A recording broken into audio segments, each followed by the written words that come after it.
I'm so blessed to do this job where most of the time I'm talking to somebody who's on a really high frequency, you know, and that's the only reason they're there, or they've got some new ideas, or I'm surrounded by my community, which is like similar level, or my family or my friends. And so I'm rarely in a situation where I'm dealing with like some low frequency energy. And I remember I was getting my hair cut a few months ago in the barber in London, and there was a guy next to me, and he was just talking rubbish with the barber. It wasn't even like bad. They were just talking about nonsense. And you know, obviously 2 young men, and I'm just thinking, really, you guys don't have anything better to do?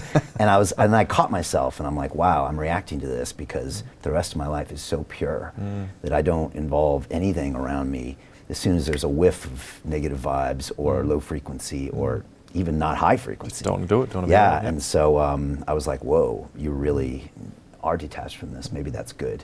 100%. And that frequency dynamic between people, whether you call it, I think social neuroscientists will call it the emotional economy or energetic economy. Like the theory does talk to this. Someone else's frequency will impact you. Why you want to be around that low frequency stuff? That, like people who have certain vices or they're addicted to certain hedonistic activities, or does the sort of person who shaft their business partner for money. You know, they put money over honor and these sorts of principles. You don't want to be around that. And I think as money becomes less important, your tolerance for being around low frequency people diminishes so drastically. Yeah, and if people force you or cause you to behave in a low frequency way, you notice that as well. Like, you know, if I have to get angry or if I have to say something, it's like, well, wait, what? It's hurting me more than it's hurting 100%, them. 100%, and it lingers as well throughout the day. Yeah. I don't need that. That's what I love about tailoring. Man, it's so simple. My worst day as a tailor is, oh, we're out of that fabric and the manufacturer said we have to wait for a few months to order it. So I have to explain to my clients, sorry brothers, we can't do that jacket that you wanted. That's as bad as it gets. Having been shelled and dealt with kidnaps and colleagues being killed and all sorts of mess. I'll take that reality, bro. It's a real blessing. I wake up grateful every day.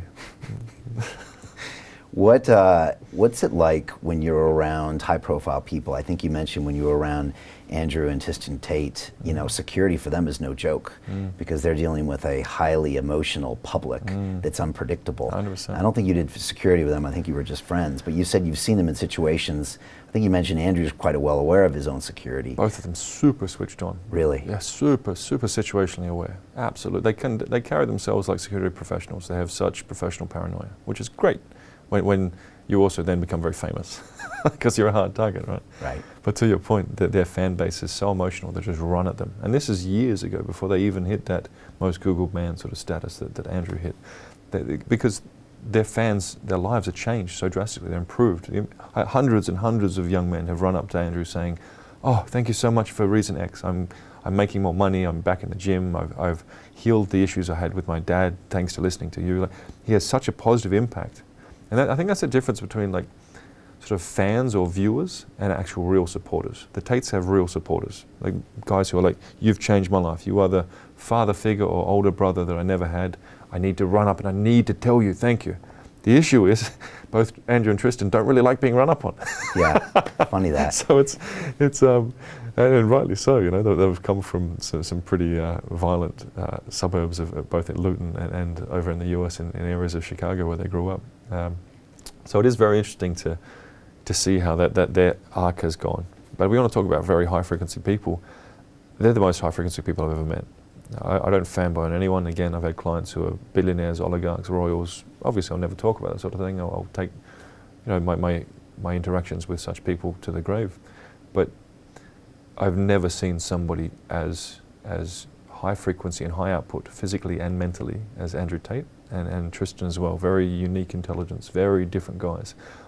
6 years ago, I said to them, after hosting them at one of my weapons and tactics facilities, you guys have a real role to play in masculinity, because that's when we're, you know, relaxing, talking. So some of these insights that you're sharing need to go out to the world. I'll do everything I can to assist, you know, whatever look, I'm not a tough guy, but I have a lot of tough guys on my phone, let's put it that way. I have a lot of useful people around the world who I've built real relationships with. If I can support you getting your message out of traditional values and of motivating men to be capable, dangerous, but caring, you know, old school traditional men, I'll do whatever I can.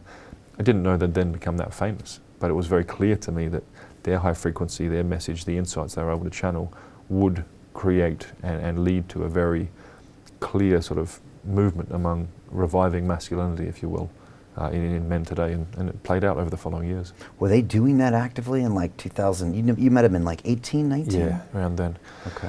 I mean, I remember saying to both of them, guys, like, your messaging here will save a lot of lives, will improve a lot of lives, men and women. You know, feminists nowadays are like, where have all the good men gone? That is a cry for men who have traditional values, who are providers and protectors, even though feminists might not want to admit it.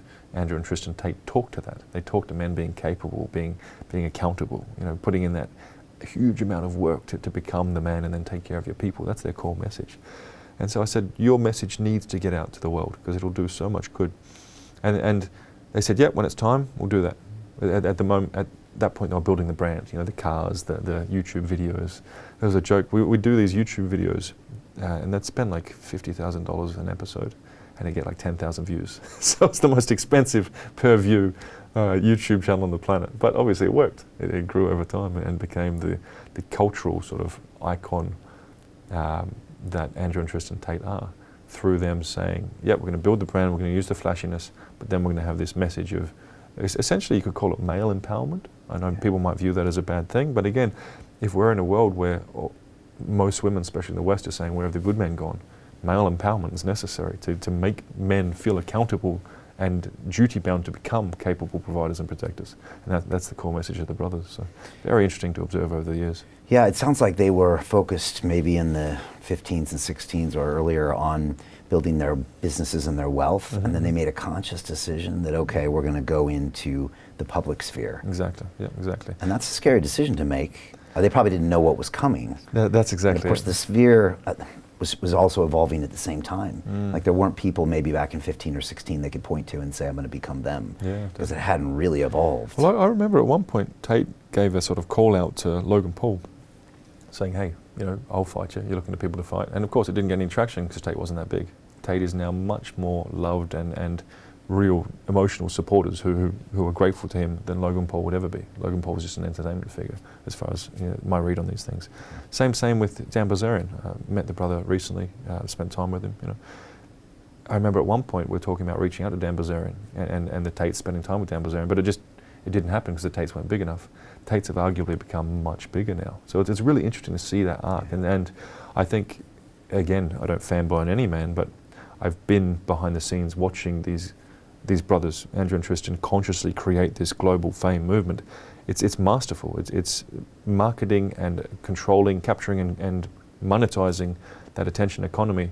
Say what you want about Andrew and Tristan Tate, because I know a lot of people have negative opinions. I mean, I'd recommend they spend some time around the brothers before they actually go and think they can judge them.